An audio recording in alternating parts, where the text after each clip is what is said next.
कि जिस ओर जवानी चलती है उस ओर जमाना चलता है। लोकसभा के चुनाव में ये 400 इनका फुस हुआ है, उसी तरह से ये 10 में जो 10 कह रहे हैं 10 वर्सेस 0 होगा। आप लोग भी राम जी की ही शरण में हैं। हाँ, हम कब उससे दूर थे। अरे हम सीताराम कहते थे, वो जय श्री राम कहते थे। देश संविधान से चलेगा, बाबा साहब भीमराव अम्बेडकर के बनाए गए संविधान से देश चलेगा। ये आरएसएस, भारतीय जनता पार्टी की आरएसएस रूपी व्यवस्था से नहीं चलने वाला। तो प्रभु श्री राम हमारे साथ है, फिर हमारा पीडीए साथ है, पिछड़ा, दलित, अल्पसंख्यक। सदन में जब लाल टोपी पहुंचती है ना तो प्रधानमंत्री जी आए बाएं साएं हो जाते हैं। महंगाई की मार, बेरोजगारी की मार लगातार बढ़ती चली जा रही है। आज सबसे ज़्यादा महिलाओं का शोषण, अपमान हो रहा है इस सरकार में। नौकरी रोजगार दे नहीं पा रही, सरकार पूरी तरह से विफल हो चुकी है। सैनिक व्यवस्था आप देखिए 5 साल का 4 साल का जो इन्होंने लाया है, पूरी तरह से इसका विरोध हो रहा है। तो सर, आप लोग उपचुनाव में कह रहे हैं कि 10 की 10 सीटें आप जीतने वाले हैं, लेकिन भाजपा कह रही है कि ऐसा कुछ नहीं होने जा रहा है, जो भी है ये बस उनके ख्याली पुलाव है। क्या कहेंगे आप? इसके अलावा उनके पास कुछ बचा नहीं है। उत्तर प्रदेश में 10 चुनाव हैं, उस पर मैं बाद में चर्चा करूंगा जी। चुनाव के जस्ट बाद 13 सीटों पर उपचुनाव हुआ। पूरे देश का मिजाज देख लिया पूरे देश ने। 13 में इनकी कितनी आई हैं? 2। आकलन कर लें जी। 10 में ख़त्म है। उत्तर प्रदेश की 10 की 10 सीटें पीडीए विचारधारा और राष्ट्रीय अध्यक्ष अखिलेश यादव जी का विजन और उनका किया गया काम 2012 से 17 वो जीतने जा रहा है। जिस तरह से लोकसभा के चुनाव में ये 400 इनका फुस हुआ है, उसी तरह से ये 10 में जो 10 कह रहे हैं 10 वर्सेस 0 होगा। अच्छा, मैं आपको एक जानकारी दे दूं कि जो भी बाई इलेक्शन जब रहे हैं, उपचुनाव जो हुए हैं, उसमें समाजवादी पार्टी या भाजपा के जो विरोध में लड़ी वो पार्टियां, उनका जो है आंकड़ा सही रहता है, वो जीत दर्ज करते हैं। लेकिन जब भी जो चुनाव होते हैं, समय पे होते हैं, जैसे विधानसभा के जो जब इलेक्शन होते हैं, उस समय आप लोगों का प्रदर्शन वैसा नहीं रहता है। क्या कहेंगे आप? उसके पहले 2017 में मेरी 47 सीटें थीं। 2000 में मेरी 2017 में मेरी सीटें 47 से 2022 में हो गई 125। कौन सा कितने % बढ़े? जनता ने तो दिया। तो उपचुनाव हो या चुनाव हो, समाजवादी पार्टी ने 2022 से जब से जीत शुरू की है, वो इनके रोकने से रुक नहीं रही है। जनता का इतना अपार सहयोग मिल रहा है पार्टी को कि रिकॉर्ड पे रिकॉर्ड, हिंदुस्तान की सबसे तीसरी बड़ी पार्टी सदन में जब लाल टोपी पहुंचती है ना तो प्रधानमंत्री जी आए बाएं साएं हो जाते हैं। मतलब कह रहे हैं कि इस बार भी जो 10 सीटों पर चुनाव होगा तो आप लोग पूरी तरह से परचम लहराने वाले हैं। 100% 10 पे 10, एक भी नहीं। और उपचुनाव से भाग रहे हैं योगी जी। अगर इनको 13 का इनका पूरा देश का मिजाज इनको न पता होता ना तो अभी तक उत्तर प्रदेश में उपचुनाव करा दिए होते। उपचुनाव में इनको पता है कि हम 10 में से एक भी सीट में जमानत नहीं बचा पाएंगे। जमानत जब्त होगी। जमानत भी जब्त हो जाएगी। जमानत जब्त होगी।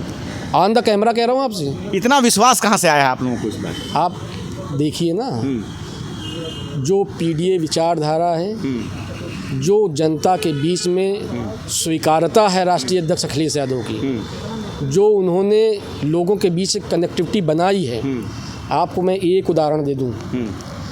113 हाथरस कांड में लोग मरे, उत्तर प्रदेश सरकार ने मुआवजा नहीं दिया। समाजवादी पार्टी विपक्ष में रहते हुए जब इन्होंने पूरे हमारे आर्थिक संसाधनों को डैमेज कर दिया, इसके बाद अखिलेश यादव जी ने 113 परिवारों को 1-1 लाख रुपए मुआवजा देने का काम किया है। कहाँ जाएंगे ये? ये बहुत अच्छी बात है। तो जिस तरह से आपने सुना कि किस तरह से 113 परिवारों को विपक्ष में रहते हुए जो है समाजवादी पार्टी ने 1-1 लाख रुपए की सहायता की। तो शैलेंद्र यादव जी हैं। सर, क्या कहेंगे? सितंबर में चुनाव होने वाले हैं और भाजपा ने भी अपनी कमर कस ली है कि जिस तरह से लोकसभा चुनाव में वो पिछड़ी है, तो उपचुनाव में वो बदला लेना चाहती है कि हम भाई 10 की 10 सीटों पर जीतने जा रहे हैं और योगी जी की टीम और साथ में उनकी जो मौर्य साहब की टीम दोनों मिलकर काम करें। क्या कहेंगे आप? प्रभु राम हमारे साथ, क्या कहेंगे? जब प्रभु राम ही आप हमारे, लोग भी राम जी की ही शरण में हैं। हाँ, हम कब उससे दूर थे। अरे हम सीताराम कहते थे, वो जय श्री राम कहते थे, ये जय श्री राम बोलते थे, भगवान को विवाद में घसीटते थे। हम लोग सीताराम बोलते थे, हम माता के साथ बोलते थे। प्रभु राम जो माता के साथ वनगमन को गए थे, उनका तो कहना है कि मुलायम सिंह जी ने कार सेवकों पे गोलियां चलवाई है। आप कह रहे हैं कि राम जी हमारे हैं, तो समय के साथ आप लोग जो समय के साथ समीकरण बदलते हैं, आपके वादे बदलते हैं। नहीं, हमारी बात समझने की कोशिश करिए। नेताजी ने कार सेवकों पे गोली नहीं चलाई थी। ये कौन कह दिया कार सेवकों पे गोली चलाई थी? उन्होंने सुप्रीम कोर्ट और हाई कोर्ट की जो निर्देश आए थे, एज ए मुख्यमंत्री कानून के रूप में उन्होंने पालन किया था। वो गोली कैसे चलवा दिए? जो है, कोई भी संवैधानिक पद पर कोई व्यक्ति बैठा रहता है, और अगर किसी भी तरह की वहाँ पर दुर्घटना घटने की स्थिति आती है जो कि अंडर कंट्रोल है, तो अंडर कंट्रोल क्योंकि जो परिस्थितियाँ पैदा होती हैं उसको बचाने के लिए उस पर कार्रवाई करनी पड़ती है। कोई हमारे नेता ने ये चीज़ें जानबूझ के थोड़ा नहीं की थी। उन्होंने तो ये सुप्रीम कोर्ट और उसके चीज़ों को कि भाई मस्जिद अगर विवादित है, सुप्रीम कोर्ट और हाई कोर्ट में उसके मुकदमे चल रहे हैं, जब हाई कोर्ट और सुप्रीम कोर्ट का निर्देश है कि यहाँ पर कोई परिंदा पर न मारने पाए, और वह मुख्यमंत्री हैं, तो अगर मुख्यमंत्री रहते हुए अगर उन सब चीज़ों को उनको बचाना था, संवैधानिक व्यवस्थाओं को बचाना था, तो कुछ कार्रवाइयाँ की गई। उस कार्रवाइयों में कुछ लोग हताहत हुए, लेकिन अब संवैधानिक व्यवस्थाओं की बात दुहाई तो देगी भारतीय जनता पार्टी, लेकिन संवैधानिक व्यवस्थाओं की दुहाई देती है, लेकिन उसको मानने के लिए तैयार नहीं होती है। तो प्रभु श्री राम हमारे साथ हैं, फिर हमारा पीडीए साथ है, पिछड़ा, दलित, अल्पसंख्यक, आदि आबादी, प्रोग्रेसिव अगड़े। और आप जो उपचुनाव की बात कह रहे हैं, अभी जल्द हमने घोसी मऊ में आपने देखा था 45-50 हज़ार से हमने हराया था उपचुनाव। सत्ता तब भी तो थी, तो अब उस सत्ता का क्या होगा? हमने तो कई उपचुनाव जीते जो है। जब जनता जो है शासन सत्ता के जो कार्यक्रम होते हैं, जब उनसे ऊब करके उसके नेतृत्व में भरोसा ख़त्म हो जाता है, तो कोई उपचुनाव हो और चाहे सामान्य चुनाव हो, जनता उनके खिलाफ जाके बगावत करती है। डबल इंजन की सरकार काम कर रही है सर, योगी जी और मौर्य जी की टीम साथ में काम कर रही है। कहाँ गया आपकी डबल इंजन का? इतना अगर पैसे का दुरुपयोग, शासन सत्ता का दुरुपयोग, मीडिया का दुरुपयोग न होता, और हमारे नेता के कहने के अनुसार ईवीएम का, तो कहाँ ये खड़े होते? और 2 स्टेट उनकी उसमें क्या भागीदारी सत्ता आने में है? अगर 2 स्टेट आंध्रा और उड़ीसा और बिहार में जिस तरह से उन्होंने उल्टे खेल किए, नीतीश को दबाव बना करके ला करके और सत्ता बचाने का काम किया, अगर ऐसा ना होता तो कहाँ खड़े हैं ज़रा देखिए। और उनके कितने सांसद मात्र 500, 200, 300, 400 से जीते हैं, कैसे जीते हैं? अब तो ये भारतीय जनता पार्टी से आप लोगों को सवाल करना चाहिए। या आपके इतने बहुत प्रोग्रेसिव कार्यक्रम हैं, बहुत ही विकासशील कार्यक्रम हैं, बहुत ही जनता के हित के कार्यक्रम हैं, तो आपके सांसद 200, 300, 400 से सैकड़ों सांसद कैसे जीते हैं इस 240 में? इसकी भी तो रिपोर्ट आपको लेनी चाहिए। अच्छा, पार्टी लाइन से हटकर बताएं ज़रा कि आप एज ए समाजवादी पार्टी के मेंबर हैं इसलिए ऐसा बोल रहे हैं, या जनता सच में वहाँ नाराज़ है? क्योंकि अभी हम दिल्ली में बात कर रहे हैं, जब हम ग्राउंड रिपोर्ट करेंगे तो हमें भी पता चलेगा, लेकिन अभी आप यूपी से आए हैं, तो वहाँ की जनता सच में नाराज़ है वहाँ की सरकार से, या आप एक समाजवादी हैं इसलिए ऐसा कह रहे हैं? हमारे नेता आदरणीय मुलायम सिंह यादव जी ने हम लोगों को संस्कार ये दिए थे कि सही को सही और झूठ को झूठ बोलो। हमारे नेता ने सदन में खड़े होकर के भारतीय जनता पार्टी के नेता की तारीफ की थी। आपने उसको नहीं देखा था? हमारे नेता राष्ट्रीय अध्यक्ष अखिलेश यादव ने वाजपेयी जी के जो ये हाईवे जो उन्होंने बनाए कन्या से कुमारी तक, जो उसकी सराहना की थी। इन्होंने कब विपक्ष के किस नेता की सराहना की है? ऐसा तो है नहीं कि हम अपने नेता सीतर हैं। अगर अच्छी बात होती इनकी सरकार की तो हम जरूर अच्छा कहते। क्या अच्छा उन्होंने किया है? अग्निवीर जैसी जो है ला करके लड़कों को मजदूर बना रहे हैं, यही अच्छा काम है। इसी की सराहना हम लोग करें। पुल बन रहे हैं, ढह जा रहे हैं, सड़कें बन रही, धंस जा रही हैं, किसी की सराहना करें? आपको बता दीजिए, हम उसकी सराहना करें।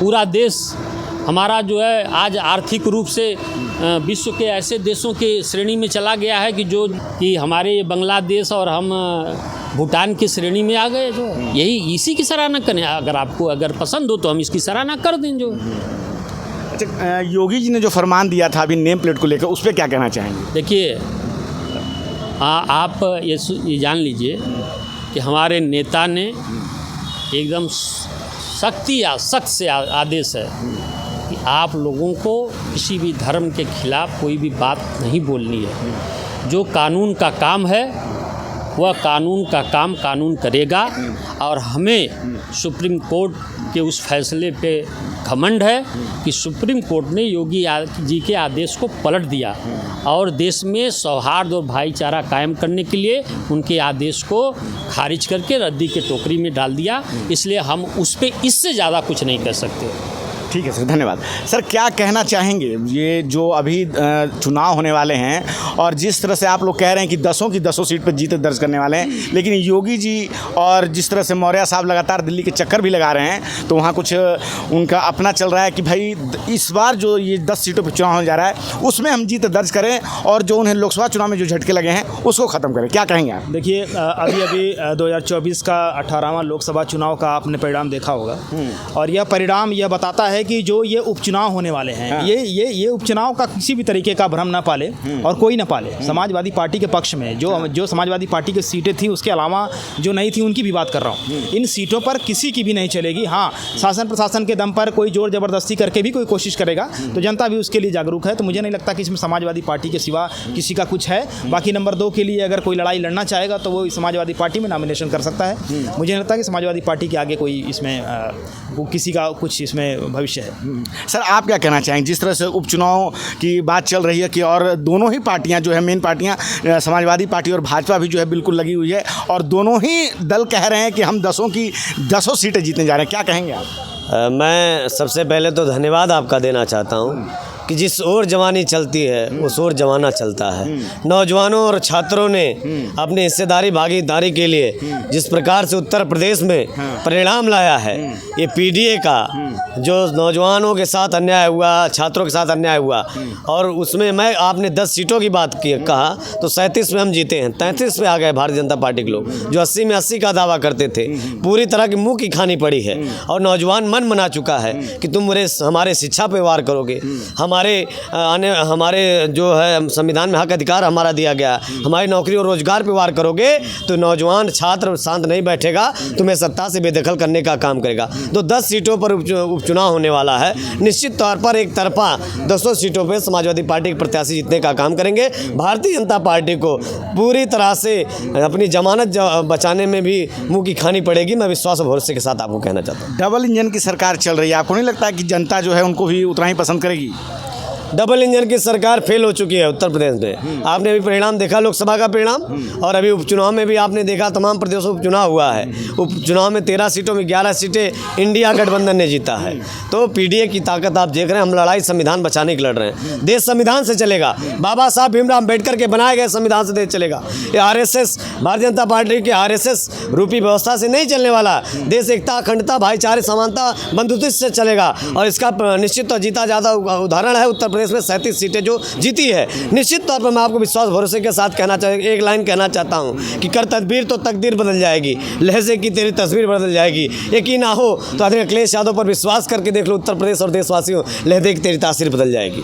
मोदी जी माथे पे संविधान लगा रहे हैं और आप कह रहे हैं कि वो संविधान से सरकार नहीं चलाते हैं। ये दिखावा है। हाथी के दांत खाने की कुछ और, दिखाने की कुछ और। तो भारतीय जनता पार्टी के दिखाने वाले दांत कुछ और हैं और लगातार एक हमारे हकों के साथ जो डाका डालने का काम कर रहे हैं। चाहे 13 पॉइंट रोस्टर की बात करें, चाहे कॉलेजियम सिस्टम की बात करें, आज विश्वविद्यालयों में प्रोफेसर प्रॉक्टर से लेकर के आप देखिए कहीं भी अगर पिछड़े समाज का हो, लगातार पिछड़ों के हकों के साथ, दलित के हकों के साथ, अल्पसंख्यक समाज के हकों, गरीब सवर्ण के साथ अन्याय जो भारतीय जनता पार्टी के लोग कर रहे हैं, निश्चित तौर पर उत्तर प्रदेश का एक एक नौजवान मन बना चुका। मैं उत्तर प्रदेश से आता हूँ, आजमगढ़ से, जहाँ के नेता सांसद धर्मेंद्र यादव, जिन्होंने बहुत मजबूती से भी लोकसभा में आवाज़ उठाने का काम किया। पिछड़ों दलितों के ऊपर जो अत्याचार हो रहा है, विश्वविद्यालय में जो अत्याचार हो रहा है, महंगाई की मार, बेरोजगारी की मार लगातार बढ़ती चली जा रही। महिलाओं के सम्मान की भारतीय जनता पार्टी बात करती है। आज सबसे ज़्यादा महिलाओं का शोषण अपमान हो रहा है इस सरकार में।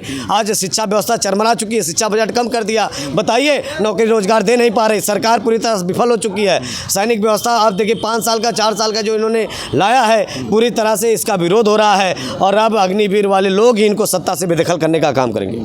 नेशनल दस्तक की आपसे गुजारिश है कि अगर इसको बचाना चाहते हैं तो नेशनल दस्तक को सब्सक्राइब करने के लिए रेड कलर के सब्सक्राइब बटन को दबाएं, फिर बेल आइकन की घंटी दबाएं। नेशनल दस्तक को बचाने के लिए बहुत जरूरी है कि हर खबर को शेयर करें, लाइक करें, कमेंट जरूर करें।